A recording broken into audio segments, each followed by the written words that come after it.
સીતારામ.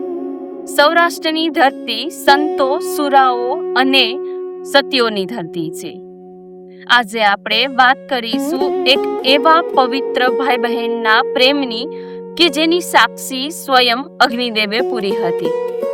આ કથા છે કુચડી ગામના લાધવા મહેરની અને કાટવાડા ગામની સતી જાસલાઈની. એક દિવસ કુચડી ગામના લાધવા મહેર છે એ પોતાની તરસી ઘોડીને પાણી પીવા માટે થઈ અને કાટવાડા ગામને પાદરે આવેલી ડેરાવાવ પાસે આવે છે. ત્યાં ચારણિયાણી જાસલ પાણી ભરતી હોય છે અને તે ઘોડીને પાણી પાય છે.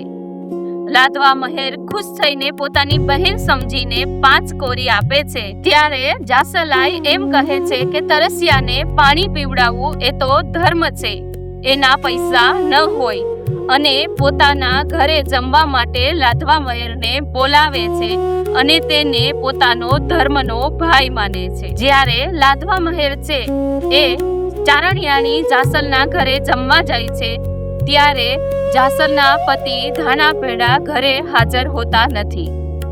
તે પ્રેમપૂર્વક ભાઈને જમાડે છે, પરંતુ ધાનાભેડાની પેલી પત્ની પુંસરીને આ વાતની ઈર્ષા થાય છે અને તે ગામની બીજી સ્ત્રીઓને ભેગી કરી અને જાસલાઈ ઉપર કલંક લગાવે છે અને ખોટી અફવાઓ ફેલાવે છે. જ્યારે ધાનાભેડા ઘરે આવે છે ત્યારે પુંસરી અને ગામના બીજા લોકો તેને ભડકાવે છે.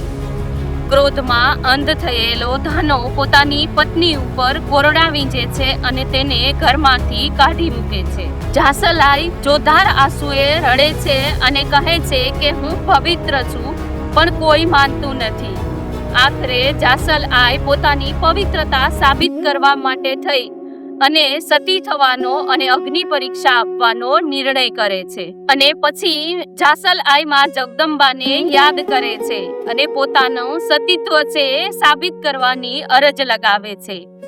અને પછી તો હથેળીઓ કંકુવર્ણી થઈ અને આ જોઈ આખું ગામ દંગ રહી જાય છે. ધાનાભેડાને પણ પોતાની ભૂલ સમજાય છે, પણ હવે વખત વયો જાય છે. માં જાસલ પોતાના નિર્ણય ઉપર અડગ રહે છે અને સતી થવાના માર્ગે આગળ વધે છે. અને આઈ જાસલાઈ પોતાના ભાઈ લાધવા મહેરને સંદેશો મોકલે છે કે વીર, મારે સતી થવું છે, મારા માટે ચૂંદડી અને શ્રીફળ લેતો આવજે. આ સાંભળી અને લાધવા મહેર છે ચોંકી જાય છે અને લાધવા મહેર છે એ બધો સામાન લઈ અને દોડતા આવે છે અને જાસલાઈ ચિતા પર બેસે છે. કોઈ પણ દિવાસળી વગર પોતાના સતીત્વના પ્રભાવથી અગ્નિ પ્રગટી ઉઠે છે અને આ જોઈ અને આખું ગામ દંગ રહી જાય છે. અને ત્યારે લાધવો મહેર છે એ પોતાની બહેનને ચૂંદડી ઓઢાડવા માટે સળગતી ચિતામાં કૂદી પડે છે, પરંતુ સતીના આશીર્વાદથી લેશ માત્ર અગ્નિ તેમને બાળી શકતી નથી. આ છે પવિત્ર ભાઈ બહેનની ટેક અને તેની સાબિતી.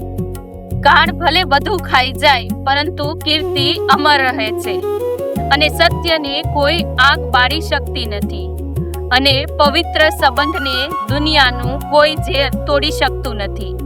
આજે પણ કાટવાડા ગામના પાદરે સતી જાસલાઈનો પાળિયો હયાત છે અને આ વાતની સાક્ષી પૂરે છે. જય ભારત, જય હિન્દ.